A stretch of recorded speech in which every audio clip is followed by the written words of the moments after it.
Olá, boa noite. Boa noite. Estou aqui à espera da minha colega Ana Neves para começarmos este direto.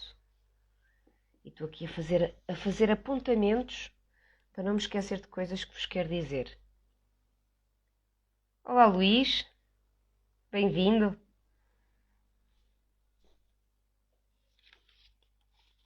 Falta-nos a Ana. Onde anda a Ana?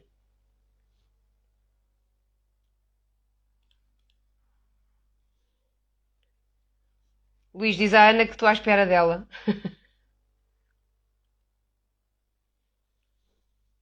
Aí está ela. Não é preciso dizer nada a ninguém, afinal.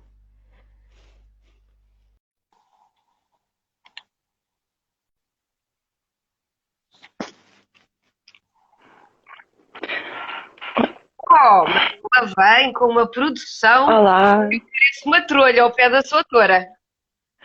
credo. Bem-vinda, Olá, boa noite. bem-vinda. É a nossa primeira Ana, juntas. É a nossa primeira emissão, não é? Daqui à É volta. verdade. E estás com um ar muito profissional, pareces a Marta da Estou. Roca. Parece. Ouve-se bem? Ouve-se perfeitamente, perfeitamente. É? Muito Pronto. bem, sim. Mas também quem estiver lá do outro lado pode nos dizer se o som está a sair bem, podem nos ir dando dicas, podem ir colocando questões e dando sugestões e partilhando as vossas experiências. Ora bem, Ana, hoje estamos aqui à volta da fogueira. É uma fogueira simbólica, tal como os rituais, não é? É sim, senhor. No Mas é uma Natal fogueira boa. é exatamente. É uma fogueira Exatamente. boa. E estamos aqui para falar de rituais. Queres começar? Começo eu. Queres falar da tua experiência, da forma como vês isto? Como é que queres fazer? Não sei, se calhar podes começar tu e depois, não sei, seguimos. Ok, então, bom, para quem me conhece, já sabe que eu vou ter de dar a minha pincelada de psicologia analítica, não é? Porque não sei fazer outra coisa. Portanto, vou ter, obviamente, de meter aqui, não apenas Carl Jung, eu até queria partilhar convosco um autor, um antropólogo, que tem vários livros e tem vários livros sobre rituais. Agora, este não é sobre rituais, mas foi o primeiro que me veio à mão, só para vocês verem. É o Mircea Eliade. Isto aparece em espelho, não é? Portanto, está ao contrário. Não é como nas selfies que fica tudo direitinho. Este, por acaso, chama-se Mitos, Sonhos e Mistérios, mas o Mircea Eliade tem vários livros sobre a importância do ritual. E, de facto, o ritual, para a psicologia analítica, funciona como um marco de passagem que nos permite mudar o nosso papel social. Ou, e depois iremos também falar sobre as questões religiosas, portanto, num ritual social nós podemos passar de um estatuto para o outro mudando o nosso papel, como por exemplo nas tribos os miúdos eram enviados para a floresta e tinham de sobreviver sozinhos aquela noite, voltavam à tribo e chegavam homens, né, e eram tratados como homens. Nós, infelizmente, não temos isso, portanto, os rapazes só chegam a homens para aí aos 55, mas, És mas otimista. sempre tenho este espírito. Mas, de facto, nós tínhamos antigamente um conjunto de rituais que foram caindo, o casamento foi caindo, a tropa foi caindo, portanto, havia uma série de momentos-chave de passagem para a mudança do papel social. E, de facto, os rapazes iam à tropa, eram miúdos, e saíam de lá homens, como se costumava dizer, tu precisas é de ir à tropa para te tornares um homem. Ouvia-se muito dizer isto. Claro que isso também tem o seu lado ridículo, mas tinha o seu lado simbólico. Aprendiam-se Por regras. isso, por isso é que muitos fugiam à tropa. Depois, porque não queriam ficar homens. Exatamente. Agora tens razão. Não, obviamente que não estamos a falar das alturas de guerra, não é? Mas do serviço militar, simples. Onde um rapaz tinha de aprender a fazer a cama, a engraxar as botas, a cumprir ordens, a respeitar a hierarquia, a respeitar os colegas. Quer dizer, a falta destes rituais acabou por por se estender a toda a nossa vida social, e isto nota-se na maturidade ou na falta de maturidade da maior parte das pessoas. Os casamentos também foram caindo, porque a maior parte das pessoas muitas vezes já sabe no que é que aquilo vai dar, então não está para gastar uma fortuna e dar trabalho aos outros a fazer casamentos, pronto, é perfeitamente compreensível. Mas lá está, o casamento o que é que faz? O casamento faz com que internamente e simbolicamente a pessoa deixe de ser o celibatário, não é? O bachelor, para passar a ter o papel do homem de família ou da mulher de família. É uma questão simbólica de... Há um botãozinho que se roda cá dentro e o ritual ajuda a constelar este arquétipo e a estimular esta mudança de papel. Tal como acontece nos rituais religiosos. Portanto, um ritual de cura a um Deus, qualquer que seja, não é mais do que esta necessidade de invocar para nós próprios esta ativação do curador interno. E por isso é tão importante fazer estes rituais, seja qual for o princípio religioso que esteja subjacente aos rituais. Tu és uma mulher de rituais, Ana? Sou. Muitos, bastantes. Ok, queres falar de alguns? Que podem ser desde rituais de casa, não é? Sei lá, limpar 3 vezes os pés antes de entrar é um ritual, não é? Até rituais que tenham a ver com a tua espiritualidade, com a tua parte mais existencial. Olha, por exemplo, quando era estudante, sempre que havia testes, eu tinha que fazer o teste com uma determinada caneta. Ok, boa. Tinha que ser aquela caneta, era a caneta da sorte. Okay. Isto funciona um bocadinho como o efeito placebo, não é? Porque nós acreditamos que aquilo... Sim, nós acreditamos que se tivermos, por exemplo, neste caso, aquela caneta, que vai correr bem. Exatamente. Corria. Isso, corria. Acredito que a caneta fosse o veículo para te acalmar a ansiedade, talvez. Sim, mas se nós formos a ver, é como certos advogados que quando vão a julgamento têm que levar aquele fato, por exemplo, ou como o jogador que tem que comer, sei lá, aquele pequeno almoço em dias de jogo, por exemplo, porque isso traz-lhe um reconforto. Exatamente. Não é? Isto também é um ritual. O meu ritual, por exemplo, antes de entrar num palco, é beber 2 copos de tinto. Eu pensei fazer isso antes do direto. Dá-me sorte. Dá-me sorte. Acalmo e corre tudo, que é uma maravilha. Não, estou a brincar, não façam isto, não é? Não façam, bebam com pau de laranja do Algarve. Mas, não, ela diz que não. É o tinto, é o vinho do Porto. É o vinho do Porto. Ora, aí está. Do Porto. Muito bem. Olha, e que outros rituais é que fazem parte da tua vida que tu consideres importantes? Tu és uma mulher espiritual, certo? Sim. Sim. Outros rituais. Sim, sou espiritual, não sou bem religiosa, foi mais ou menos isto, não é? Exatamente. Há certas coisas, como por exemplo, para mim, e não quero entrar muito na parte mística, mas, por exemplo, para mim é importante, quando estou à procura de respostas, para mim própria, quando estou confusa em relação a que rumo é que devo, que é que eu devo de seguir, não é? Sei lá, ir para o pé do mar, levar caneta, levar folhas, escrever. Houve uma altura em que enterrava na areia as folhas. Ok. Por exemplo. Era uma espécie de pedidos? Não, era uma espécie de catarse. Ok, deixavas fluir e depois encerravas. Ok. Exatamente. Ok. Isso também me transporta para outra coisa que é a diferença entre nós participarmos em rituais já formatados, portanto já criados e existentes por determinadas instituições, não é? Ou criarmos o nosso próprio ritual com o nosso próprio simbolismo.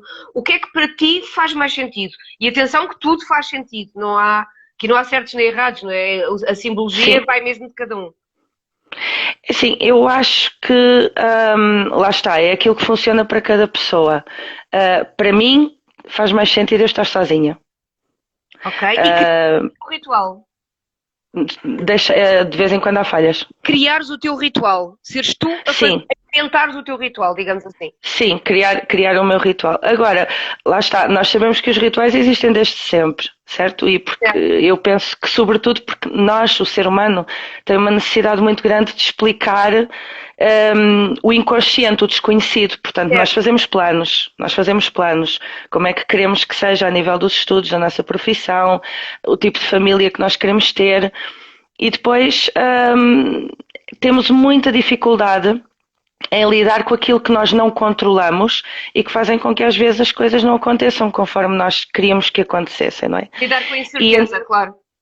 sim, isto aconteceu desde sempre e posso dar um exemplo, já volto àquilo que tu me Força. perguntaste, só para, por exemplo, de onde é que surgiram os grandes mitos, ou as grandes crenças sobre a origem do mal? Tens Uhum. desde Adão e Eva, tens o mito da caixa de Pandora, por exemplo. De onde é que isso tudo veio? Da necessidade de explicar porque é que existe mal no mundo. Porque se Deus, os deuses, não é? Se querem nosso bem e, por exemplo, se Deus é bom, então porque é que existe o mal? E foram criados estes mitos. Portanto, há necessidade de acreditar em algo superior. Para justificar isto. Uhum. E há necessidade de nós às vezes procurarmos algo que nos permita reconectarmos-nos com esse divino e encontrarmos uma forma também de empoderamento para nós próprios, vá lá. Não sei se isto está a fazer sentido ou não, não é? Estou a tomar notas para te responder. Faz, faz, faz. Pronto, mas lá está, acreditar em algo superior, seja naquilo que for, vem colmatar essa falta de controlo e vem explicar o desconhecido. E, portanto, os rituais, neste sentido, permitem esta conexão, esta relação entre o inconsciente e a realidade. Portanto, são estabilizadores para quem os faz, são reconfortantes, e lá está, isto desde um ritual pagão em que tu traças um círculo e fazes um pedido, por exemplo, e que te conectas com a natureza, até uma missa, até o leres a história ao teu filho para ele adormecer.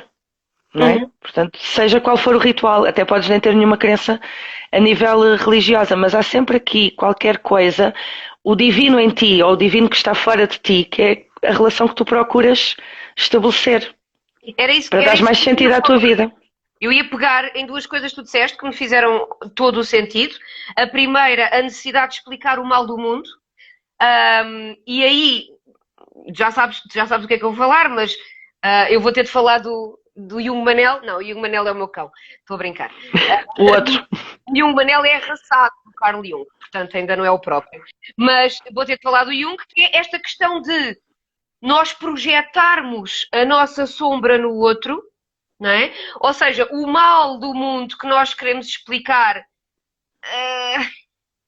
está cá dentro. Lamento se vos estou a dar uma notícia horrível, mas é assim. O mal e o bem estão os dois cá dentro e, portanto, a nossa necessidade de explicar esse mal, mas tirando-o de nós, porque é quase intolerável pensar que aquilo é nosso, faz com que nós, ao longo de sempre, desde sempre, tenhamos esta necessidade de projetar a nossa sombra no outro, criando monstros, criando esta mitologia, né? Este conjunto de figuras monstruosas ao longo de toda a mitologia. No cinema, por exemplo, histórias como Dr. Jekyll and Mr. Hyde, não é? A criação do monstro para explicar o lado da sombra, para explicar esse nosso lado que também coabita, não é? E, portanto, no fundo, estes estabilizadores vêm porquê? Porque como nós não integramos a nossa sombra, esta emergência destas partes, não é, que estão recalcadas, acabam por trazer ansiedade. E a ansiedade precisa de rituais para sossegar. Por isso é que numa pessoa com transtorno obsessivo-compulsivo existem rituais. O ritual é a ferramenta máxima do toque, digamos assim, para acalmar a ansiedade. Por isso é que uma pessoa com transtorno obsessivo-compulsivo tem rituais, por isso é que repete uma ação 4 vezes, por isso é que faz determinadas coisas, ou se tiver um pensamento tem de ter 2 ou 3 para que a coisa corra bem, porque esse ritual vai ajudar a tranquilizar a ansiedade. A outra coisa em que eu queria pegar, tiveste muito bem, e é exatamente a minha opinião, é esta necessidade que existe desde sempre de, sobretudo a partir de uma determinada altura da vida, nós nos encontrarmos com o nosso transcendente. Portanto, com o nosso Deus interno, com esta parte do luminoso que habita em nós, não é? Que é assustadora e que é maravilhosa e sagrada também. E então esta aproximação a algo mais espiritual, não importa se é religião institucionalizada ou se é apenas uma prática mais fluida de espiritualidade, mas ajuda-nos, de facto, a encontrar este núcleo de divino, nesta centelha que existe em todos nós e que quanto mais anos vão passando, mais necessidade nós temos, porque é assim, quer se queira, quer não se queira, nós caminhamos todos no tempo e, portanto, aproximamos-nos todos, invariavelmente, de um fim e esse fim é, obviamente, tranquilizado com a fé. Não podemos cair aqui eu sei, no paradigma positivista da ciência e tal, de que não, um ateu chega ao fim da mesma forma que um crente não chega. A tranquilidade com que um fiel, seja qual for a sua convicção religiosa, se aproxima do seu final, acreditando numa transcendência, seja qual for a filosofia que esteja por trás da sua crença, é de facto apaziguadora e é de facto potenciadora de uma maior individuação nesse caminho para o fim. Mais rituais, mais coisas. E vocês que estão a ver desse lado, que rituais têm? Que rituais não prescindem? Vão à missa? Fazem rituais pagãos? O que é que fazem? Fazem o ritual de limpar os pés 3 vezes antes de entrar em casa? Ou de fazer uma avaliação ou assinar um contrato com uma determinada caneta? Quais são os vossos rituais? O casamento é imprescindível ou nem por isso? Daqui a nada, e com a Covid, daqui a nada já nem funerais temos, não é? E o funeral é provavelmente dos rituais mais importantes que nós temos.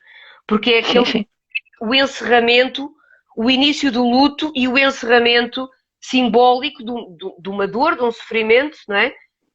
E quem não faz o funeral acaba por ter situações muito mais prováveis de luto patológico e orações. Neto, o Zé, o meu irmão, é uma pessoa 5 estrelas. Ele estudou psicologia analítica comigo. Eu não sei se já não sei se continuas pastor, não eras pastor, ele é evangélico, portanto ele é uma pessoa muito ligada à espiritualidade e à religião, apesar de eu achar que ele está um bocadinho mais ligado já ao autoconhecimento, à filosofia, à parte existencial, do que até propriamente à religião. Ok, todos teremos, mesmo que não os vejamos como tal, ok. Mas porquê que é importante nós olharmos para eles e reconhecermos? Porque depois eles podem ser os nossos aliados também, em situações de recuperação emocional, por exemplo, em situações de crise existencial.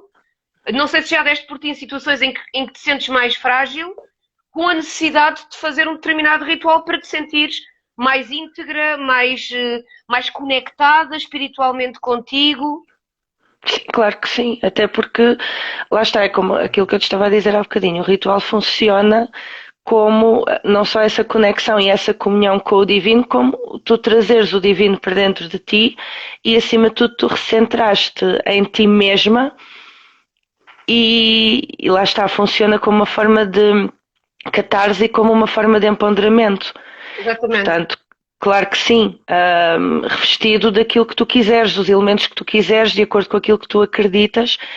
E isto é importante porque isto aconteceu desde sempre. Estavas a falar dos funerais, mas nós tivemos sempre, desde os primórdios, desde que existe humanidade, rituais, desde os rituais de passagem do tempo, através da mudança das estações, o celebrar, por exemplo, o início da época das colheitas, os rituais de fertilidade, os ritos de passagem da vida, lá está, os nascimentos, os casamentos, a chegada à idade adulta, e depois estes rituais são inerentes à própria cultura e à própria tradição de um povo.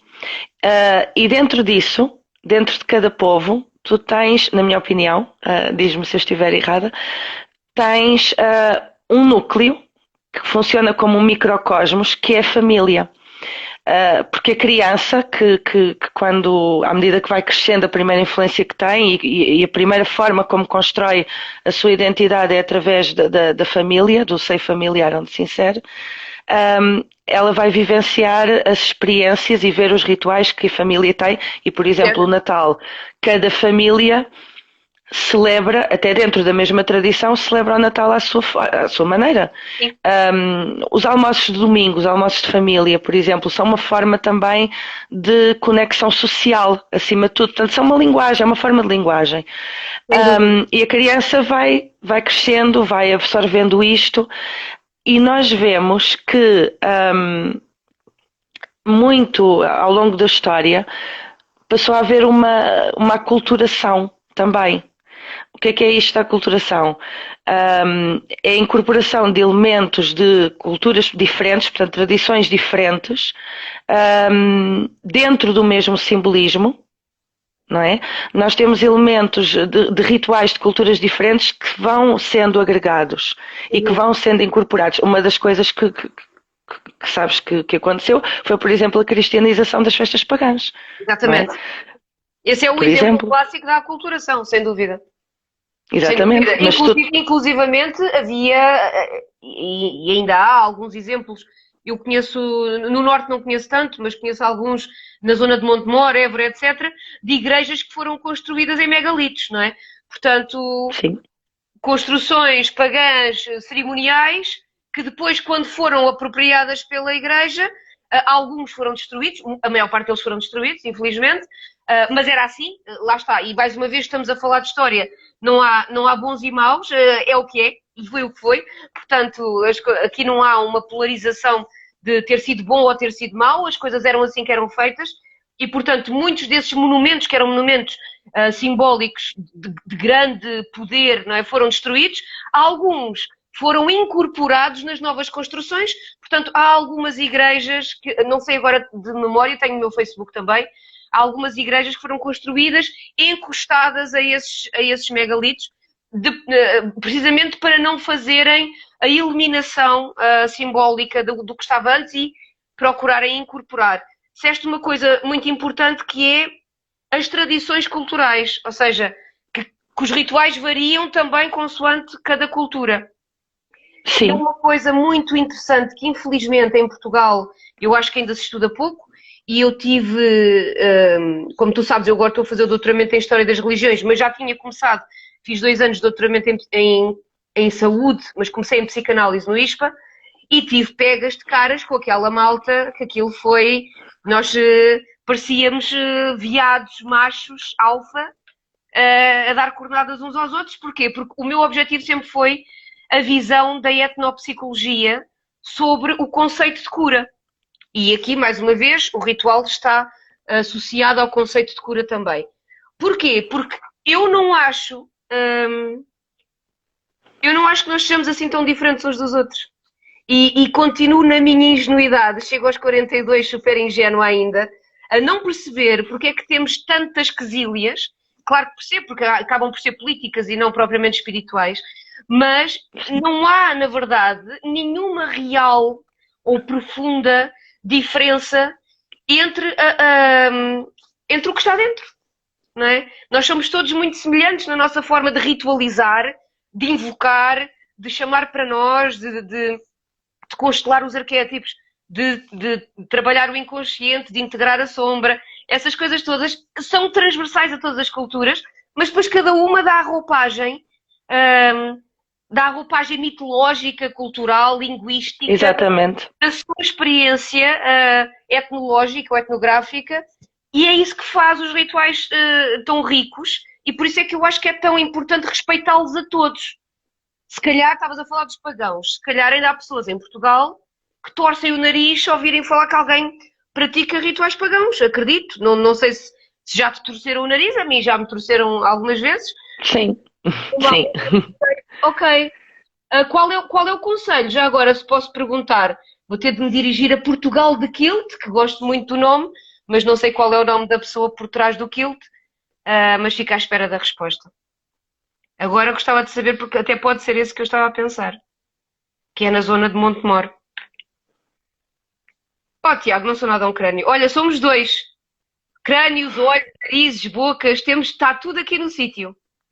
Está tudo no sítio. Ora bem, dentro desta parte etnográfica, há alguma cultura que te estimule particular interesse a nível de estudo, a nível de aprofundares os conhecimentos? Vila Flor. Ok, então não é, acho que não é o mesmo. Vou Vila Flor. apontar, vou apontar. Ok, obrigada. Traz os montes, pois, então não é de certeza. Ok, muito interessante. Ok, Portugal de Quilo, se me puder mandar uma foto por mensagem, eu depois divulgarei também aqui no Insta, está bem? Já agora, porque sei que as pessoas vão ficar curiosas. Ana, etnograficamente Sim. falando, alguma cultura que te puxe? Sim, aquilo que mais me causa curiosidade e que eu gosto mais, pronto, é a cultura celta, sem dúvida. Ok. Por algum motivo A em cultura particular? celta. A figura do feminino. Ok, gosto. A figura do feminino, que tu sabes que foi um bocadinho maltratada com a cristianização, não é? E com só um bocadinho. E com esta, enfim, com todas estas religiões muito patriarcais em que a mulher é considerada a alma do diabo, quase, não é?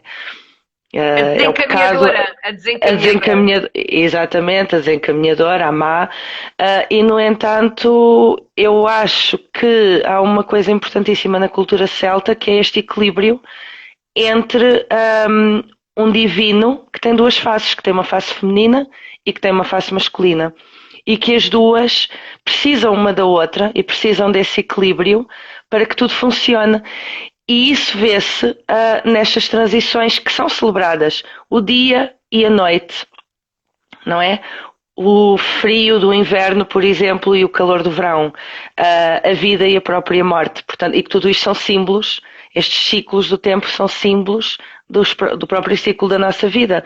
Tudo é formado por opostos. E esta parte feminina e masculina, e aqui tu sabes dizer isto melhor do que eu, esta parte feminina e masculina todos a temos dentro de nós, certo? E precisamos de ter este equilíbrio entre estas duas partes para conseguirmos estar bem e para nos conseguirmos aceitar e compreender as nossas próprias reações, as nossas próprias emoções, a forma como nós queremos levar o nosso caminho, porque é que fizemos algumas coisas para trás. Se calhar é preciso conhecermos estes dois lados, esta dualidade que faz parte de nós. E tu há bocadinho falaste de uma coisa importantíssima. Agora vamos desviar da cultura celta, mas as conversas são mesmo assim. Falaste do Dr. Jekyll e Mr. Hyde. Uhum. E sabes que essa obra vem num seguimento na literatura vitoriana, na inglesa, pronto, em que foi, pois, em que nesta época do pré-romantismo foi necessário o quê? Tu tinhas uma sociedade que era extremamente, que vivia das aparências, que resguardava tudo dentro de si, portanto o interior nunca podia passar cá para fora. E havia uma necessidade de quebrar com isso.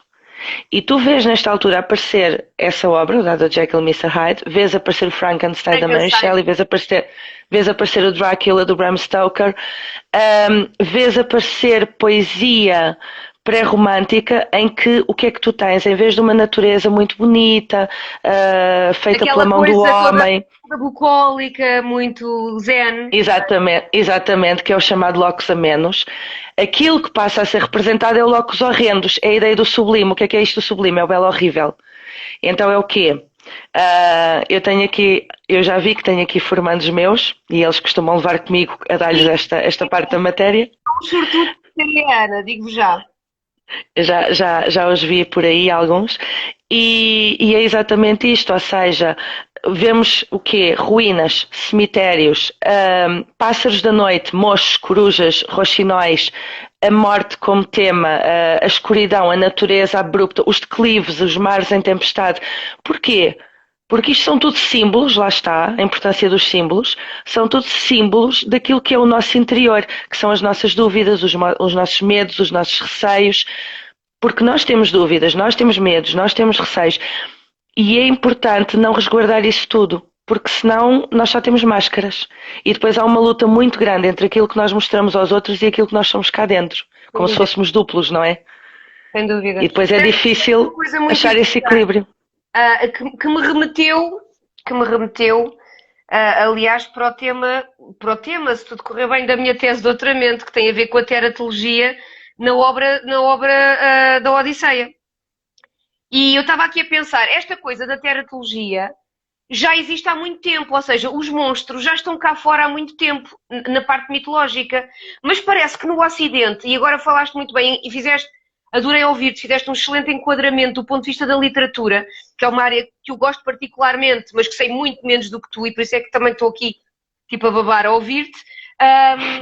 Falaste do locus horrendus, na parte da literatura, portanto, sair do locus amenus e passar para o locus horrendus, e isto é uma coisa que já existia noutras culturas em que havia uma maior integração desta sombra e em que já havia estas narrativas monstruosas, digamos assim, e nós no Ocidente parece que desenvolvemos isto um bocadinho mais tarde, não é? E começámos nesta altura, então, a assumir que há coisas feias também, que há coisas menos boas, que há coisas assustadoras, que a morte faz parte, que a morte é uma parte da vida, não é?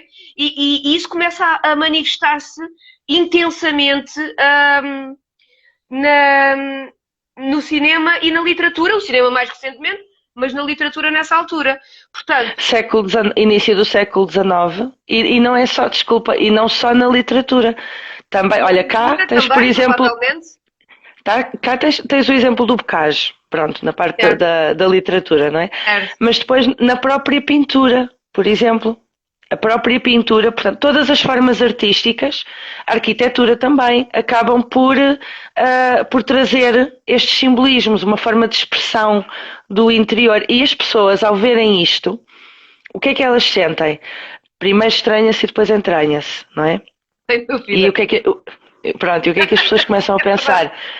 É verdade. É verdade. Espera lá.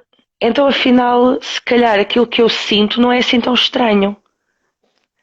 Então, se calhar não faz mal eu mostrar esta emoção. Então, eu se calhar não sou um monstro. Se calhar nós temos todos um bocadinho de monstro dentro de nós. Se calhar não faz mal, não é? Já não E faz mal. portanto, e nós vemos mentalidades a começarem a mudar nesta altura e vemos esta transição e vemos isto, não faz mal nós expressarmos aquilo que nós somos. E eu acho que isso é tão importante. É o Porque nós primeiro somos passo, tudo, não é? É o não primeiro é? passo na integração da sombra, é o primeiro passo no reconhecimento das várias partes que nos compõem.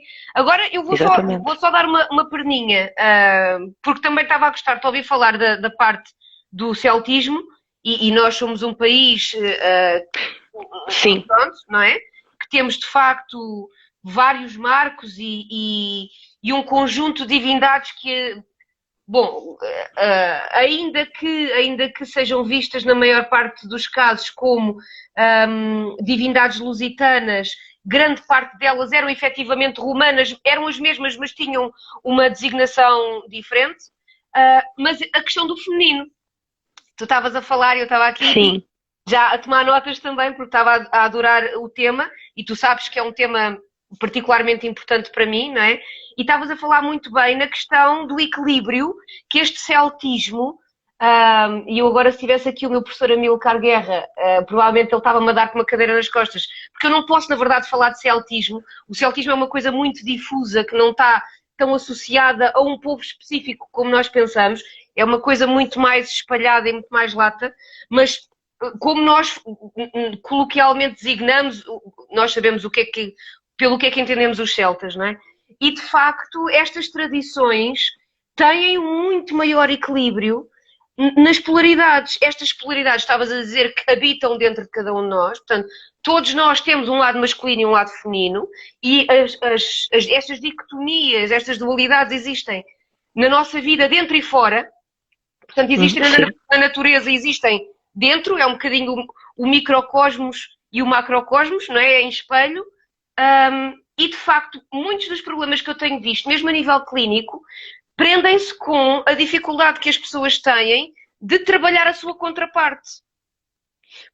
Dou-te um exemplo, e dou-te um exemplo, atenção, faço já aqui também aqui uma identificação com o exemplo, porque eu própria passei um bocadinho por esta fase, no meu crescimento pessoal, que foi, eu sempre tive um masculino muito evidente. Eu sempre fui muito proativa, muito aguerrida, muito dar ordens, né? Eu tenho um bigodinho interno, sou um bocadinho ditadora às vezes, e de facto o que é que acontece quando, numa dinâmica conjugal, o que é que acontece quando a mulher tem um ânimos muito proeminente, muito desenvolvido? Acontece que normalmente há alguma castração do masculino do outro lado.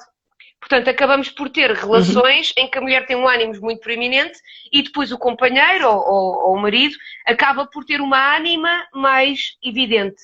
Ter um feminino, ou seja, torna-se um homem mais passivo, faz o que a mulher quer, ou cumpre as ordens, ou ainda que não cumpra, não sabe fazer nada, porque a mulher é que faz tudo, a mulher é que ganha para a casa, a mulher é que... Pronto.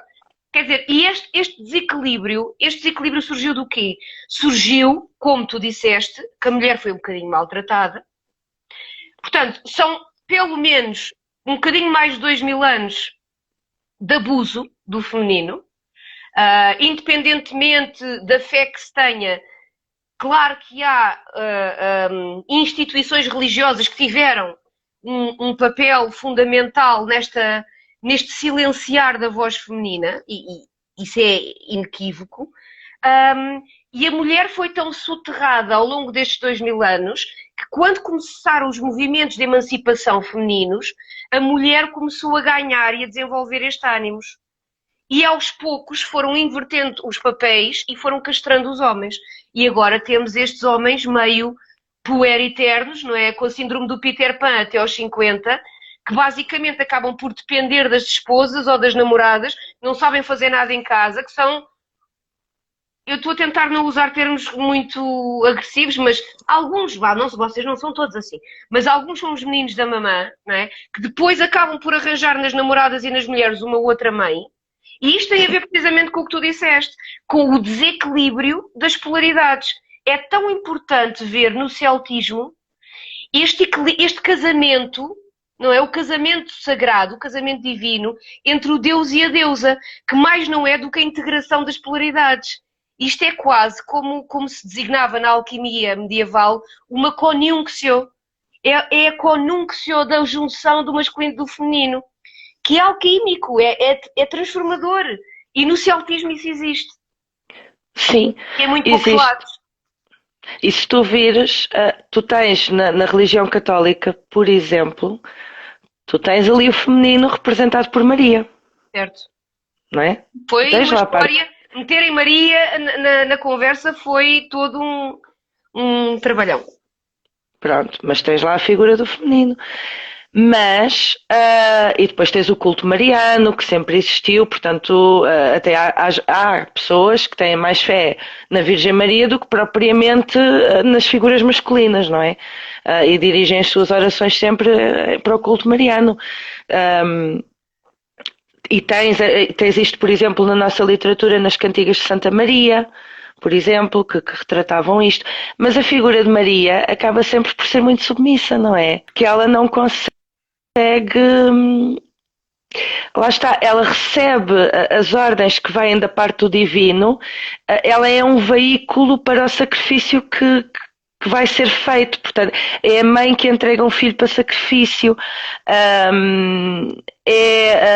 a mulher que se dirige quando Jesus está numa festa, não me perguntes agora aonde, mas que ela dirige-se lá e pede para os chamarem. Nós não somos chips.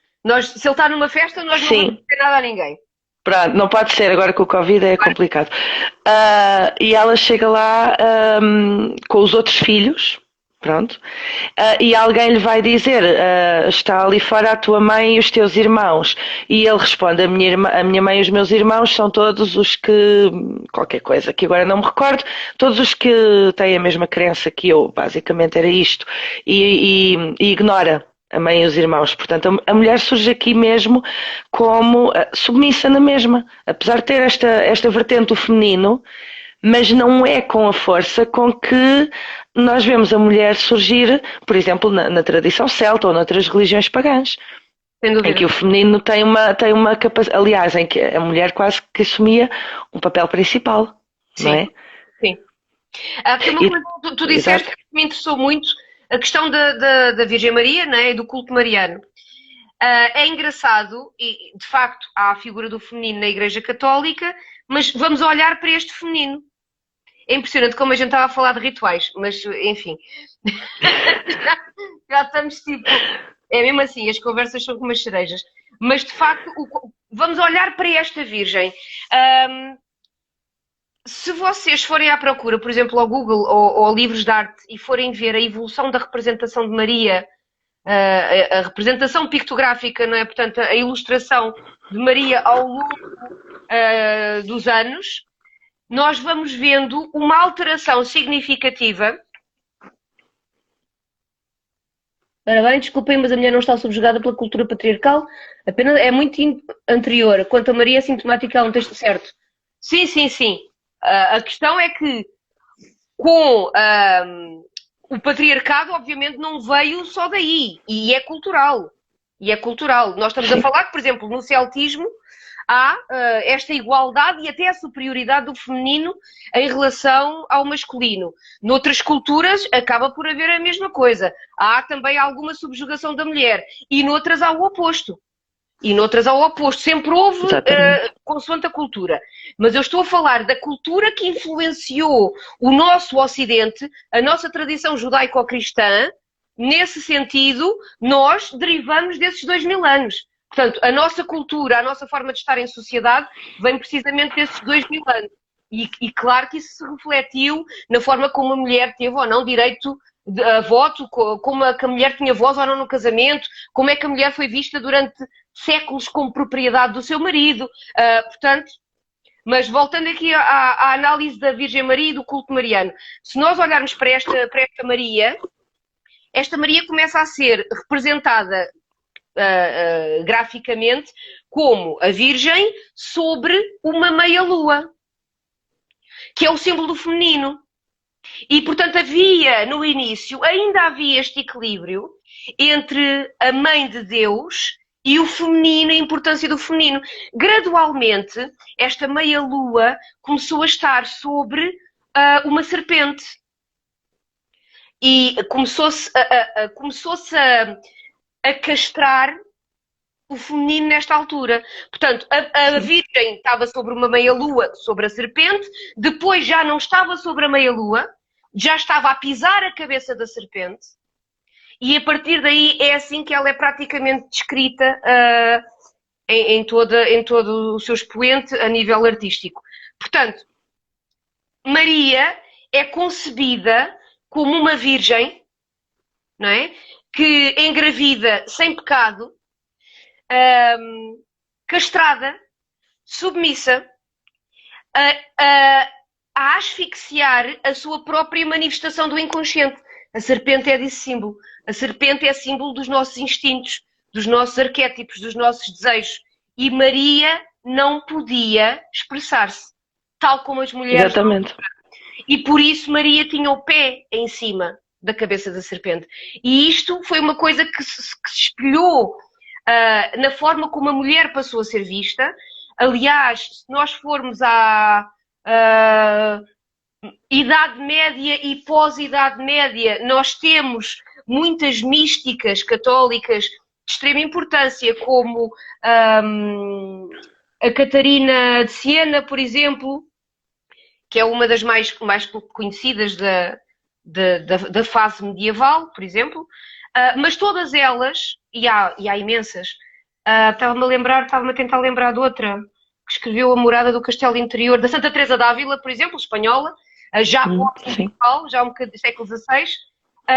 Portanto, temos aqui a mulher, a Santa Catarina de Siena, por exemplo, que era uma de 25 irmãos, só para terem noção, portanto, ela viu metade dos irmãos morrerem, como é óbvio. e a mulher tinha de se casar, tinha de constituir uma família e tinha de se tornar posse do seu marido. Ela começou a rapar o cabelo para não ser vista como uma mulher tradicional. Portanto, ela começou a ter um grito de revolta nesse sentido, que era a única forma de a ouvirem, e começou a fazer jejuns. A Catarina de Siena foi muito conhecida pelos jejuns, porque, aliás, chegou a ficar muitos dias em jejum, muitos dias mesmo, e morreu muito precocemente, com a idade de Cristo, aos 33 anos.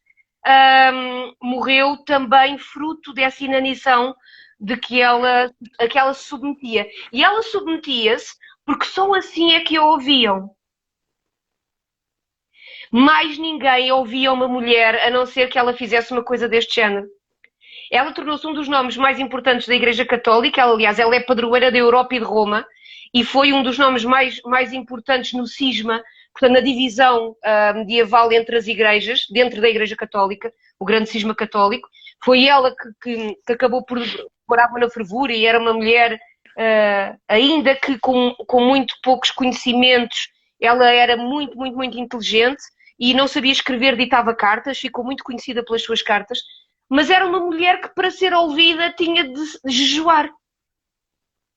Isto só para estávamos a falar aqui da castração do feminino, não é? Sim, sim. De facto, quer se queira, quer não, o feminino teve e tem muito pouco impacto a nível da Igreja Católica e continuamos, claro, a ter uma igreja que eu acho, mas eu não sou ninguém para achar isto, mas eu acho que beneficiaria muito de ter mulheres também no papel de sacerdotes.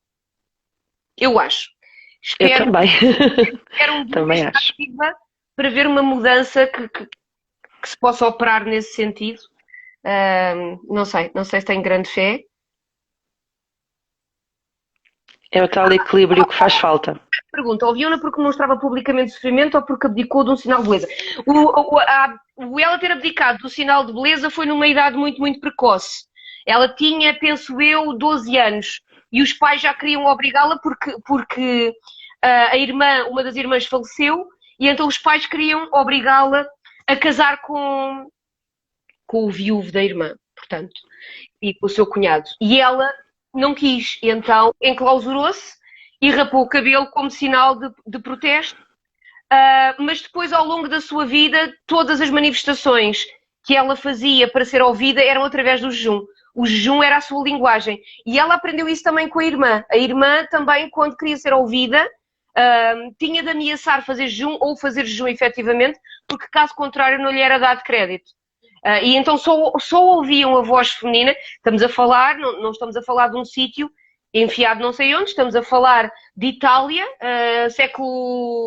final do século XIV, século XV, portanto Siena, que é uma cidade conhecida, não estamos a falar de uma aldeia no Botão, não é? Estamos a falar de Itália, que na altura, aliás, Itália era o centro de toda esta convicção, não é? Religiosa, neste caso em particular.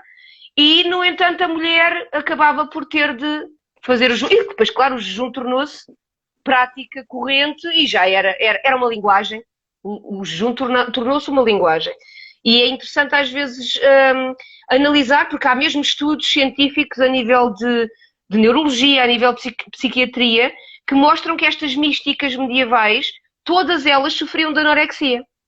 A única forma delas conseguirem, de facto, impor-se era através do jejum. E isto eu acho que era uma coisa que até poderia ser estudada e falada um bocadinho mais aprofundadamente, mas as pessoas também não dão assim tanta importância. Pensar aqui mais questões, ok, acho que já está tudo esclarecido, não é?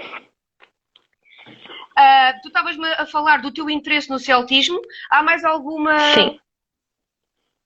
espiritualidade, alguma cultura e sua espiritualidade que te fascinem? Sim, eu gosto praticamente de tudo aquilo que tem a ver com a natureza. Ok. Portanto, também me interessa bastante a bruxaria tradicional. Ok. Mas lá está. Mais aqui uma das coisas que hoje em dia é vista com muito preconceito e que se calhar há pessoas que nem sabem bem o que é. Quase certeza.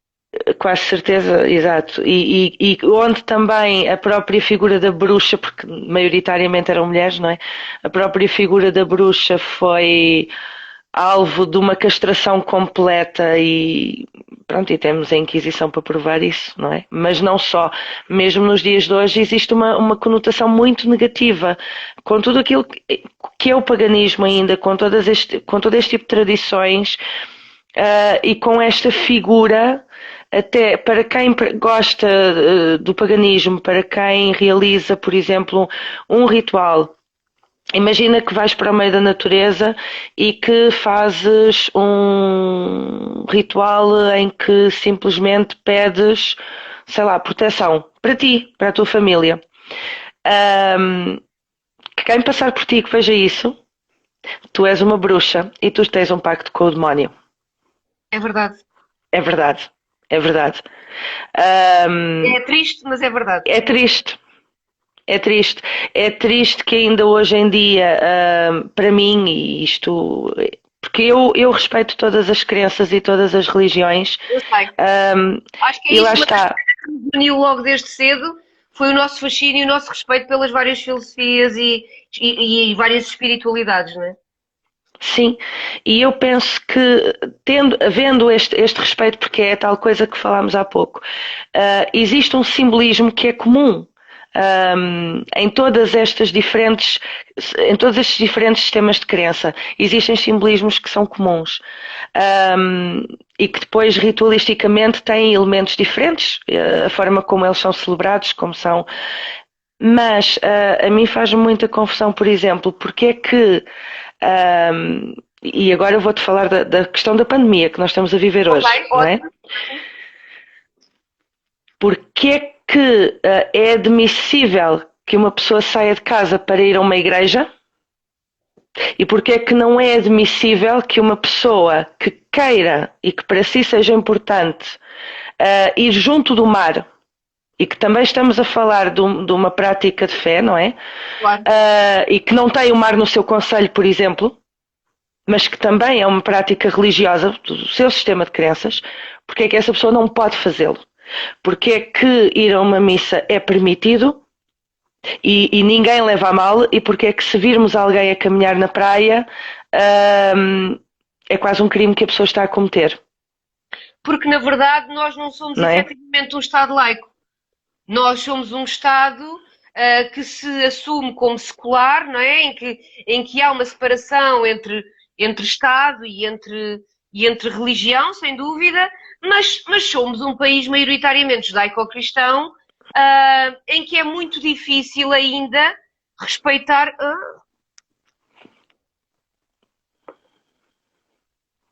Eu estava aqui a ler. Mas pronto, já nem sei o que é que eu estava a dizer. É difícil respeitar o outro, lá está.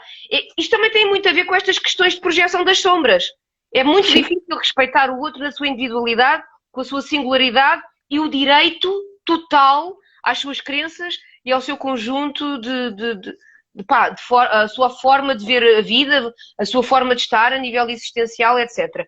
Qual era aqui a questão, Ricardo? Existe algum estudo ou teoria acerca das manifestações artísticas paleolíticas como podendo ter sido manifestações ligadas a algum tipo de... Ok. Então é assim, Ricardo. Há um conjunto de estudos, claro que se eu tiver aqui cientistas daquela linha dura do positivismo, eles vão bater. Portanto, eu nunca disse isto. Mas há efetivamente um conjunto de estudos muito interessantes que associa essas pinturas paleolíticas a rituais xamânicos, por exemplo, muito precoces. Aliás, se formos por essas teorias, e isto agora estamos a tirar suposições para o ar, e eu sei que tenho que ter sempre cuidado, senão... Eu sei que agora que estou no doutoramento, se eu digo uma coisa qualquer fora do sítio, vêm os diáconos todos da Inquisição da ciência, mas na verdade há teorias que dizem que a religião nasceu disto mesmo, nasceu de rituais em que na privação total dos nossos sentidos e com a toma de substâncias psicoativas nós conseguimos produzir mais DMT, que é uma molécula que nós já temos, e, como tal, ativar um estado de consciência alterado que nos permite comunicar com o nosso transcendente, encontrar a nossa imago Dei, ver as manifestações diversas da espiritualidade na forma como nós a entendemos. E que isto depois era retratado nas pinturas, em muitas cavernas, em muitas grutas que temos aí, sobretudo na Europa, França há várias, Reino Unido também tem várias, portanto. Agora, se isto assim é, não sei, não é? A história tem estas coisas, que é o que foi, nós não estávamos lá para ver, portanto podemos fazer várias suposições, mas todas elas são efetivamente suposições. Nós estamos mesmo no fim, porque o Instagram corta-nos o pio, mas eu queria dizer uma coisa. Exatamente. Exatamente, é isso mesmo. O simbolismo da bruxa não é mais a demonização da figura sábia da matriarca, sem dúvida. E eu queria pegar também nessa coisa da bruxaria tradicional que tu estavas a falar, porque, pelo menos para nós fecharmos, de volta ao tema inicial, que são os rituais. Exatamente. E há rituais fantásticos de um poder simbólico extremo, como, por exemplo, uma coisa tão simples que é varrer. Sim. Varrer tem um simbolismo. As pessoas brincam às vezes, não é? E associam a mulher à vassoura e fazem aquelas piadas no Halloween e pronto. A gente brinca um bocadinho, apesar das piadas serem parvas, mas a verdade é que a vassoura é um dos utensílios da bruxa tradicional porque simbolicamente significa o varrer de certa daquilo que já não interessa. O varrer do passado, no fundo é quase uma espécie de simbolismo para um luto. Eu vou fechar esta porta, eu vou varrer isto da minha vida. Portanto, e mais uma vez, este varrer da bruxaria tradicional encaixa-se no poder do ritual que estávamos a falar no início, não é? E limpar o que já não faz mal, sim. Já passou, não é? Agora senti-me no Frozen. Mas já passou. Mas pronto, o varrer tem este poder, não é? O varrer. E só para dar um exemplo, eu passei por um período muito, muito difícil da minha vida em outubro de 2019 e nesse mesmo mês, no Halloween, eu tinha um concerto com a minha banda. Eu tenho uma banda celta e convidaram-nos para tocar no Halloween no Castelo de Pires Coxe. E apesar de eu estar bastante em baixo, eu pensei, ou não vou, ou isto vai ser o dia mais importante da minha transformação. Então o que é que eu fiz? Eu fiz todo o ritual da transição do ano, não é? Daquela altura, levei um caldeirão para o palco, levei folhinhas e dei a todos os participantes do concerto. As pessoas ficaram fascinadas com aquilo, que nunca tinham feito. Estavam a assistir a um concerto de uma banda celta e, ao mesmo tempo, no seu ritmo, no seu tempo, quando queriam, levantavam-se, escreviam num papel o que queriam apagar das suas vidas e queimavam no fogo. E no final vieram-nos dizer a importância que aquilo teve. Fechar de um ciclo para conseguir iniciar uma coisa nova. E eu pensei, eu não vou ser capaz de dar este concerto. E foi dos momentos mais importantes da minha vida. Porque eu partilhei com aquela... Eu também fiz para mim. Eu fiz junto com as pessoas que estavam a assistir. Eu também queimei as coisas que queria pôr para trás, não é? E sentimos-nos todos parte de uma coisa maior. E eu acho que o ritual tem essa capacidade, unir as pessoas também em torno da busca do transcendente, que eu acho que é uma busca belíssima, seja ela por que caminhos for, não é? E importante. Muito importante. E importante. E eu queria dizer às pessoas que este foi o nosso primeiro podcast. Já deve estar mesmo no fim? Deve estar mesmo a uns 20 ou 30 segundos. Eles ainda dão uma bébia, de certeza. Sim. Mas, portanto, foi o nosso primeiro podcast. Eu e a Ana, de certeza que agora não queremos outra coisa. Parece-me. Esperamos que tenham gostado também. Sim. Participem sempre. Eu acho que as pessoas foram muito participativas, o que é fantástico. E é esse o objetivo destas coisas, né? Pôr as pessoas a falar sobre os temas e a pensar sobre eles. Portanto, para a semana não vai haver podcast, precisamente porque eu vou estar o dia todo a fazer um curso sobre o papel do feminino no cristianismo gnóstico, portanto, lá está. Mas depois estaremos no outro fim de semana. Na outra semana. exatamente, até vos posso já dizer qual é o dia do próximo podcast. É dia 24. 24 Dia e 20... que vai ser sobre Diz os tu. espaços sagrados. Os espaços sagrados e a importância dos espaços sagrados. E atenção, estamos a falar de espaços internos, de espaços E externos. externos. Vamos falar desses espaços mágicos, não é? Desses locais sagrados, dentro e fora também, uma vez mais. E para quem vier dia 24, traga já os seus espaços, as suas experiências. Vale tudo, vale Floresta, vale Fátima, vale Lourdes. Portanto, sintam-se à vontade. É a minha Lina, não é? Eu vejo tão mal. Beijinhos, Lina. Eu acho que é a Lina. Nos está a dar os parabéns. Quem? A mocinha que está em cima? Boto Crisana? 71, Boto 7195, que é Ok. uma aluna minha. Que é uma aluna minha. Muito bem. Portanto, queremos as alunas da Ana todas aqui a mostrarem como a professora é boa e vos ensina essas coisas todas. Participem, tragam questões, venham já com as questões. Já sabem que o tema dia 24 são os espaços sagrados. Portanto, tragam as vossas experiências, partilhem. É, professora, ok. Partilhem, enviem questões antes, se quiserem, que nós depois possamos debatê-las logo, de início. Sim, senhor. Oh, Ana, tu tens as tuas alunas aqui todas super disciplinadas. Tem Olha, que ser, senão depois tem negativa. Foram subornadas. Olha a Graça, a minha Gracinha. Beijinho. bastante. Portanto, Ana, espero que tenhas gostado também. Eu adorei também estar aqui contigo. Mal posso Eu esperar gostei. 4. Um bocadinho nervosa, mas acho que correu bem, acho que correu bem. Bem, vocês não sabem, Pronto. mas esta mulher há 2 dias estava uma pilha. E agora parece que está aqui, faz isto a vida toda. Portanto, Adriana, olha a Catarina, ai tantos. olha, está aqui uma Catarina a dizer que não conseguiu assistir de início. Catarina, este É vídeo a Catarina. vai ficar no vídeo da TV, portanto, dá para consultar sempre. Vai estar forever, está bem? Portanto, não há problema ter entrado fora de tempo, pode ouvir tudo desde o início, está bem? Ana, beijinho grande. Beijinho, Tatiana. Obrigada a todos os que estiveram presentes e esperemos que tenham gostado. E até dia 24, com os espaços E sagrados. até dia 24. Beijinho grande. Beijinho para todos.